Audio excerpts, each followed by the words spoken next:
Elspeth Crane stood in the doorway of the study with a crystal decanter in her hands, watching the pale liquid inside catch the lamplight, and knew with absolute certainty that if she did not drink the poisoned wine herself within the next 30 seconds, the man seated at the desk would be dead by morning. Not that he could die, of course. That was the terrible irony of it all. She had spent 3 weeks documenting his immortality, 3 weeks watching him pretend to eat, pretend to sleep, pretend to be human, and now someone had finally decided to test whether an immortal could be killed after all. The glass felt cold against her palms. Her heart hammered so violently she thought it might crack her ribs. Across the room, Dr. Matthias Kael. No title, no estate, just a country physician who had appeared in the village of Thornwick 6 months ago and somehow convinced the mayor to let him treat the sick for free, lifted his head from the medical text he was reading. "Miss Crane," he said, his voice carrying that peculiar flatness she had come to recognize as carefully controlled surprise. "It is past midnight. The children should be asleep, and so should you." "I brought your evening wine," she said, and her voice did not shake. That, at least, was something.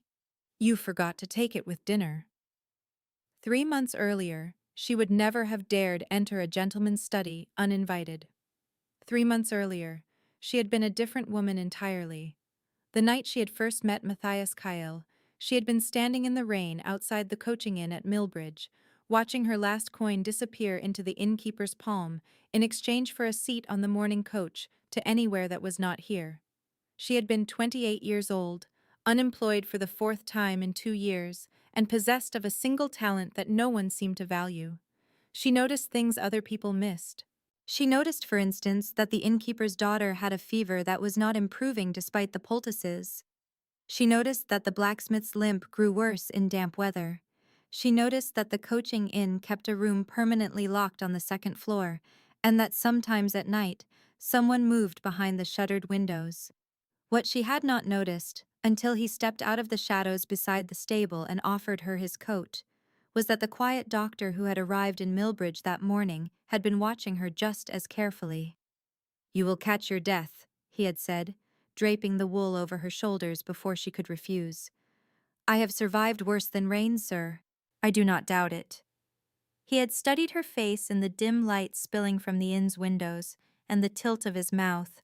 The weight behind his eyes had made her think of old portraits, the kind painted by artists who knew their subjects would never age, never change, never die. "But I wonder if you have survived boredom. I am in need of a governess for my ward. The position includes room, board, and a salary that would allow you to leave whenever you wished, if you wished." She should have asked about the ward. She should have asked about references, about the household, about why a country doctor needed a governess at all. Instead, she had asked, "Why me?"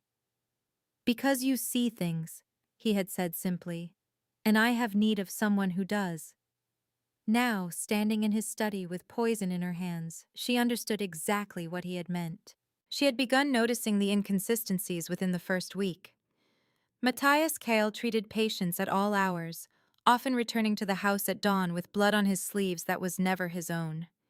He kept a locked cabinet in his surgery that he opened only when he thought no one was watching. He never ate the meals the housekeeper prepared, though he always complimented them. He cast no shadow in direct moonlight. The ward, a sharp-eyed boy of 10 named Robin, whose parents had died of cholera the previous winter, had confirmed her suspicions with the casual brutality of childhood. "He is not like us," Robin had whispered one evening as they practiced his letters. "I have seen him lift a cart horse with one hand. I have seen him walk through fire to pull old Mr. Hendry from his burning cottage. He does not bleed when he cuts himself, Miss Crane. Not red, anyway." "What color, then?" she had asked, though she already knew the answer. "None at all. It just closes, like it was never there." She should have left. Any sensible woman would have packed her trunk and taken the morning coach to London or Bath, or anywhere with gas lamps and crowds and the comfortable anonymity of a city. But Elspeth Crane had never been sensible, and she had spent too many years being invisible to walk away from the first person who had ever truly seen her. So instead, she had started documenting. She kept a journal hidden beneath the loose floorboard in her room, recording every impossible thing she witnessed. The way Matthias never seemed to tire, even after working 30 hours without rest. The way animals grew calm in his presence, as if they recognized something in him that humans could not see. The way he sometimes stood at the window in the early morning, staring at the sunrise with an expression of such profound longing that it made her chest ache. And then, tonight, she had found the bottle. It had been sitting on the sideboard in the dining room, tucked behind the decanter of sherry, labeled in a hand she did not recognize. For Dr. Kael's evening tonic, 1 glass before bed. The writing was feminine, elegant, and utterly unfamiliar. She had uncorked it carefully, sniffed the contents, and recognized the scent immediately. Wolfsbane, monkshood, Aconitum napellus. She had read about it in one of the medical texts Matthias kept in his library, a poison so potent that a single drop could stop a human heart within minutes. But Matthias Kael did not have a human heart. At least, not one that beat the way hers did.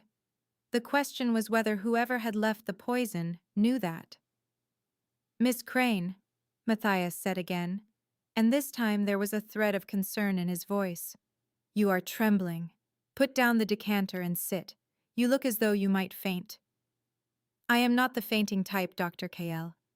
She crossed the room in 3 swift steps and set the decanter on his desk with a sharp click of glass against wood. "But I am the type who asks inconvenient questions. Who left this bottle in the dining room?" He glanced at the decanter, then back at her, his expression carefully neutral. "I assume the housekeeper. She knows I take a glass of wine before retiring." The housekeeper is 60 years old and has arthritis in both hands. Her writing looks like a spider dipped in ink and dragged across paper.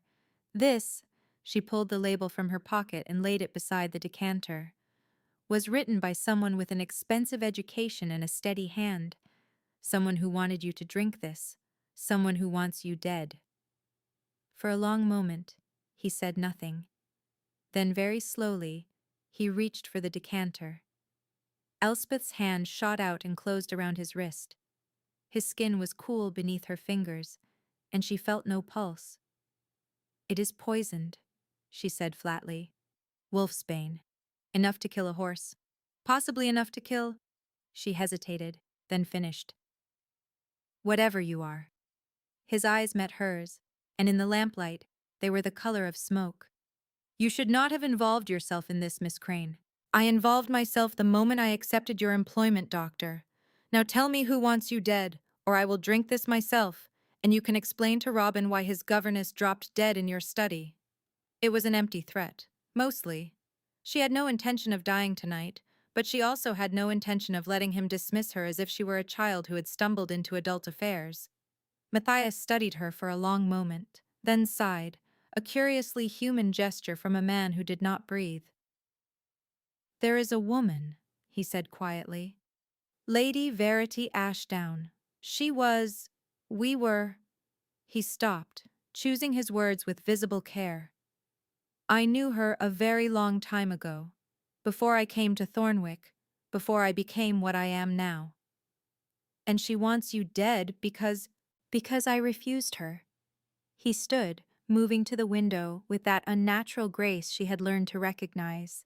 "She believes that immortality should be shared only among those who deserve it, that we should rule humanity, not serve it. When I chose to practice medicine instead of—" he gestured vaguely, "instead of living as she does, she considered it a betrayal. So she sent you poison. She sent me a message."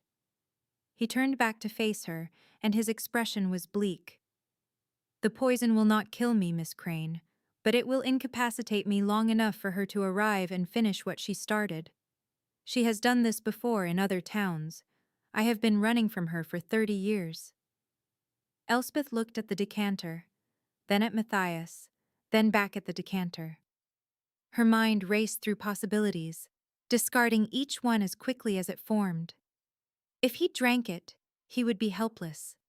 If he did not drink it, Lady Ashdown would know he had been warned and would simply try again. If they fled, Robin would be left behind, and she had grown too fond of the boy to abandon him, which left only one option.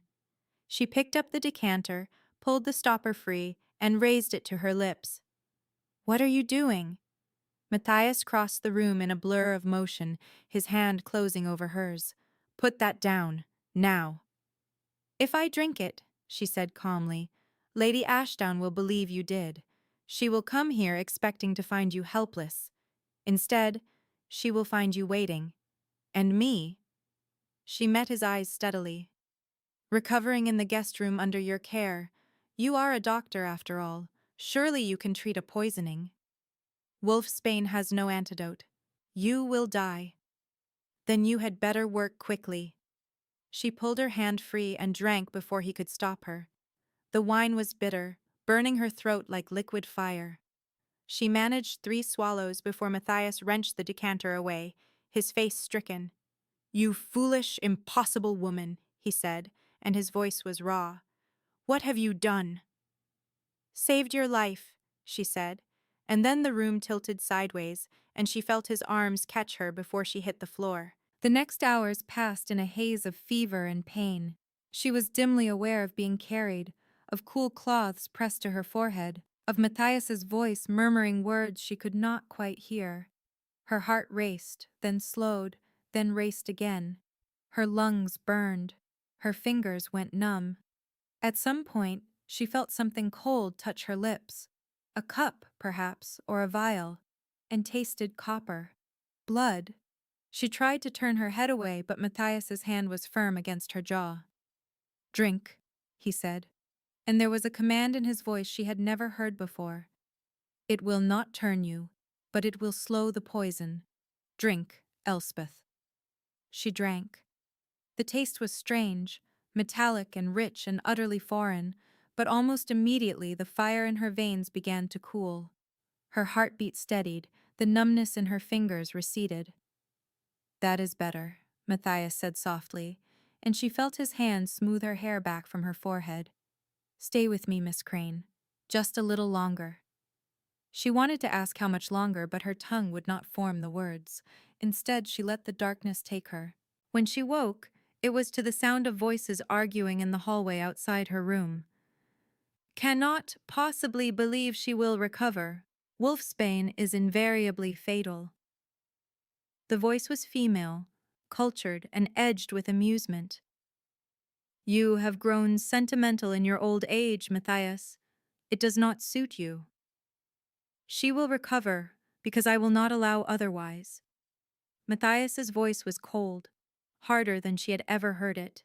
"You have made your point, Verity. Now leave." "Leave? When I have come all this way to see you?" A soft laugh. "Besides, I am curious about this mortal who was willing to die for you. What did you promise her? Immortality? Wealth? Or simply the dubious honor of warming your bed?" "I promised her nothing. She acted of her own accord." "How quaint, and how utterly wasted. She will be dead by morning, and you will be alone again. As you should be, as we all should be." Elspeth forced her eyes open. The room was dark except for a single candle burning on the bedside table. Her body felt like lead, but she managed to turn her head toward the door. Through the gap beneath it, she could see 2 shadows, one tall and still, the other pacing. "You were wrong to come here," Matthias said.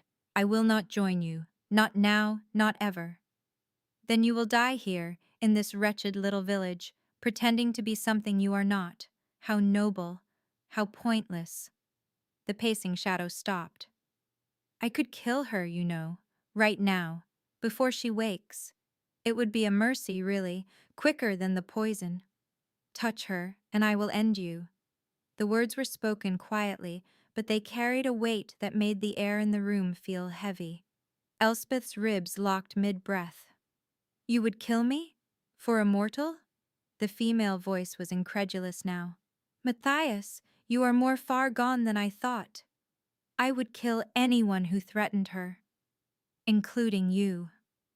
There was a long silence. Then, softly, "You love her. That is none of your concern." "Oh, but it is. Because love makes you weak, Matthias. It always has. And weakness," the shadow moved closer to the door, "is something I cannot abide." Elspeth tried to sit up, tried to call out a warning, but her body would not obey. She managed only a strangled gasp. The door flew open. The woman who entered was beautiful in the way that predators are beautiful, all sharp edges and cold grace. She wore a traveling cloak of deep crimson, and her hair was the color of midnight. When she smiled, her teeth were very white. "Ah," she said, looking down at Elspeth. "The little governess is awake. How delightful." Matthias appeared in the doorway behind her, his face a mask of controlled fury. "Step away from her, Verity. Or what? You will strike me? Please, we both know you have not the stomach for violence. That is why you hide here, playing at being human, while the rest of us live as we were meant to." She reached out and trailed one finger along Elspeth's jaw. Her touch was ice cold. "Tell me, little governess, was it worth it? Dying for a man who cannot even give you children? Who will watch you age and wither while he remains forever young?" Elspeth's voice came out as a rasp, but it was steady. "Yes," Verity blinked. "Yes?" "Yes, it was worth it." Elspeth met her gaze without flinching. "Because he is worth it. Because he saves lives instead of taking them. Because he chose to be good, even when it would have been easier to be like you." For a moment, Verity's expression flickered. Something that might have been surprise or anger, or perhaps even hurt. Then it smoothed back into amused disdain. "How tedious," she said.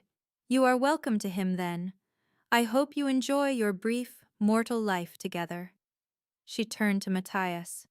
"I will not return, but neither will I forget this.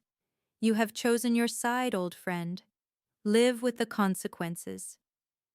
She swept past him and out of the room, her cloak billowing behind her like smoke. A moment later, Elspeth heard the front door open and close. Matthias crossed to the bed in 2 strides and knelt beside it, his hands framing her face. "Are you hurt? Did she—" "I am fine," Elspeth said, though her voice was still weak. "Is she gone?" "Yes." He closed his eyes briefly, and when he opened them again, they were bright with something that looked almost like tears. "You should not have done that. Any of it. The poison, the confrontation, you could have died." "But I did not." "Only because I gave you my blood. Do you understand what that means, Elspeth? You have my blood in your veins now. You are bound to me. If I am killed, you will feel it. If I am hurt, you will know. You have tied yourself to a creature who should not exist, all to save a life that was not worth saving." She reached up and pressed her palm against his cheek. His skin was cool, but not unpleasantly so. "That is not for you to decide, Dr. Kale. Whether your life is worth saving, that is for the people who love you to decide." He went very still. "Love? Did you think I drank poison for a man I merely respected?" She smiled, though it cost her. "I am not that noble, I am afraid. I drank it because the thought of a world without you in it was unbearable. Because you are the first person who ever saw me as something more than invisible. Because—" her voice broke. "Because I love you, Matthias. Even knowing what you are. Especially knowing what you are." He stared at her for a long moment, his expression unreadable. Then very gently, he leaned forward and pressed his forehead against hers. "I do not deserve you," he whispered. "Probably not. But you are stuck with me anyway." He laughed, a short, startled sound, and then he kissed her. It was not a gentle kiss. It was desperate and fierce and tasted of copper and wine and something darker, something that made her blood sing. When he pulled back, his eyes were bright. "I have lived for 147 years, he said quietly. "I have seen empires rise and fall. I have watched generations be born and die. And in all that time, I have never met anyone like you, anyone who would sacrifice themselves for a monster. You are not a monster.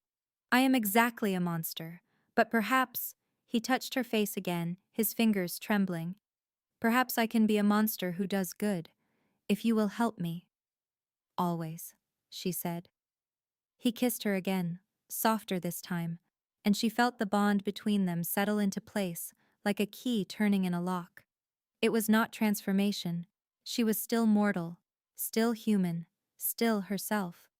But she was also his, and he was hers, and that was enough. Over the following weeks, Elspeth recovered slowly. Matthias tended to her with a devotion that bordered on obsessive, checking her pulse every hour, monitoring her color, adjusting her pillows with a care that would have been comical if it had not been so earnest. Robin visited daily, bringing her wildflowers and badly drawn pictures and a running commentary on village gossip that made her laugh until her ribs ached. The housekeeper, a practical woman named Mistress Oakes, took the revelation of Matthias's nature with remarkable equanimity. I wondered, she said when Elspeth finally told her the truth. No man works that hard without sleeping unless he has no choice. Still, he is a good employer, and he has saved half the village from fever. What he is matters less than what he does, I think. It was, Elspeth thought, a very sensible philosophy. By the time autumn arrived, she was well enough to resume her duties as governess. Robin had grown 2 inches and developed an alarming interest in medical texts, which Matthias encouraged over Elspeth's protests. He is 10 years old, she said one evening as they sat together in the study, her head resting against Matthias's shoulder. He should be reading adventure stories, not treatises on anatomy. He is reading both, Matthias pointed out, and he has a gift for observation. It would be a waste not to cultivate it. You are going to turn him into a doctor. Would that be so terrible? She considered this. No, she admitted. I suppose not, as long as he does not develop your habit of working through the night without rest. I do not need rest. That is not the point. He smiled and pressed a kiss to her temple. What is the point, then? The point is that even immortals should take time to enjoy life. Otherwise, what is the purpose of living forever? He was quiet for a moment, his fingers tracing idle patterns on her arm. I never thought of it that way, he said finally. Before you, I simply existed. I moved from place to place, treating the sick, trying to atone for what I had become. But I never stopped to consider whether I was actually living. And now? Now I think perhaps I am. He turned to look at her, his eyes warm. Because of you. She kissed him, slow and sweet, and felt the bond between them hum with contentment. They were married in the spring, in a small ceremony attended by Robin, Mistress Oakes, and half the village. The vicar had some concerns about Matthias's lack of family records, but a generous donation to the church roof fund smoothed over any lingering questions. Elspeth wore a simple gown of cream silk, and Matthias wore a dark suit that made his pale skin look luminous. When he took her hand, his fingers were steady. I cannot give you immortality, he said quietly, as they stood together in the vestry after the ceremony. And I cannot promise that I will not outlive you, but I can promise that for as long as you live, I will love you with everything I am. Mortal or immortal, human or monster, I am yours, Elspeth, always. I know, she said and smiled. I have known since the night I drank poison for you. That was a terrible plan, by the way. It worked, did it not?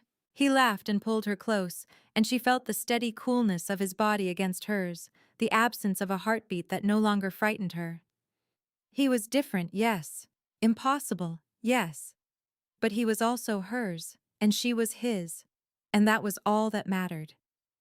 Years later, when Robin had grown into a fine young doctor, and Elspeth's hair had begun to silver at the temples, she would sometimes catch Matthias watching her with an expression of quiet wonder. What are you thinking? She would ask. And he would always answer the same way, that I am the luckiest monster in England. She would laugh and kiss him, and he would hold her as if she were something precious, something fragile, something worth saving. Because she was, and so was he. On a cool evening in late October, as the first frost touched the windows of their small house. Elspeth sat in the study with a cup of tea and watched Matthias work. He was writing notes on a patient case, his brow furrowed in concentration, and she felt a surge of affection so strong it nearly took her breath away. He looked up and caught her watching. "What?" "Nothing," she said. I was just thinking how glad I am that I drank that poison." He set down his pen and crossed to her, kneeling beside her chair. "I am glad you survived it," he corrected gently. "The drinking part still gives me nightmares." "You do not sleep." A figure of speech. He took her hand and pressed it to his lips. "I love you, Elspeth Kyle." "I love you too, Matthias Kyle." Outside, the wind picked up, rattling the shutters. Inside, embers hissed and split in the hearth. And in the space between them, the bond they had forged, mortal and immortal, human and vampire, governess and doctor, held steady and strong. It was not a perfect life, but it was theirs, and that made it perfect enough.